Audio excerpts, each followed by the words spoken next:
বিজ্ঞান প্রযুক্তি এমন এক জায়গায় চলে গেছে বা পৌঁছে গেছে যেটা চিন্তার বাইরে। এখন একটা চালের দানার মতন একটি ছোট চিপ আপনার শরীরের ভিতর ঢুকে দেওয়া যায়, 5 মিনিটে অপারেশন ব্যাস। এই চিপে থাকবে আপনার মোবাইল নাম্বার, ব্যাংক অ্যাকাউন্ট তথ্য, বাসার দরজার পাসওয়ার্ড, এমনকি আপনার ক্রেডিট কার্ডের পুরো অ্যাক্সেস। এখন মানি ব্যাগ লাগে না, কার্ড লাগে না, সব একটা চিপের মাধ্যমে করতে পারে। ইউরোপে অনেক জায়গায় ব্যবহার শুরু হয়ে গেছে। এই প্রযুক্তি একদিন বাংলাদেশে আসবে।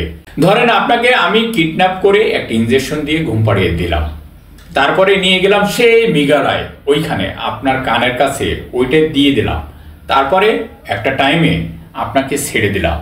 আপনি কিন্তু জানেন না আপনার সঙ্গে আমি কি দিয়ে দিছি।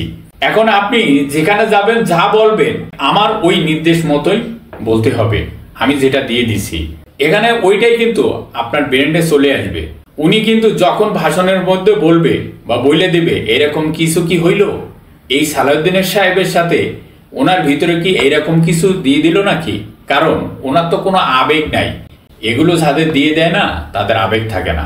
ওই যে হেডকোয়ার্টার থেকে যেভাবে পরিচালনা করবে ঠিক সেভাবে পরিচালিত হবে, এদের কোনো আবেগ থাকে না।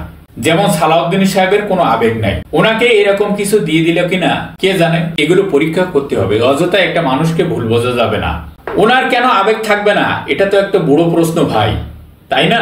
সরাসরি বইলা দিছে এই জুলাই গণ অভ্যুত্থান এটা আবেগ, এটা একটি আবেগ। এই আবেগের কোনো স্থান নাই সংবিধানে, উনি বলে দিছে। এই যে জুলাইয়ের বিপ্লব সনদপত্র, এটা কিনে বৈধতা আছে? আইনের কোনো বৈধতা আছে? রাজনীতির কোনো বৈধতা আছে? এটা খুঁজতেছেন উনি ওইখানে, এবং ওইটার সাথে নাকি আবেগ জড়িত। হ্যাঁ ভাই, আবেগ জড়িত। যার মাথার ওপর দিয়ে গলে যাচ্ছিল, আর ওই ডিভাইসের মাধ্যমে মাঝখানে ঠিক লাগিয়ে দিয়েছিল। ঠিক এইরকম প্রযুক্তি কি মানুষকে মানুষ থেকে সরিয়ে নিয়ে যাচ্ছে? আমাদের নেতাদের মাঝে যদি আবেগ না থাকে, তাহলে কি তারা মানুষ? কমেন্ট করে জানাবেন। ভালো থাকবেন। আল্লাহ হাফেজ।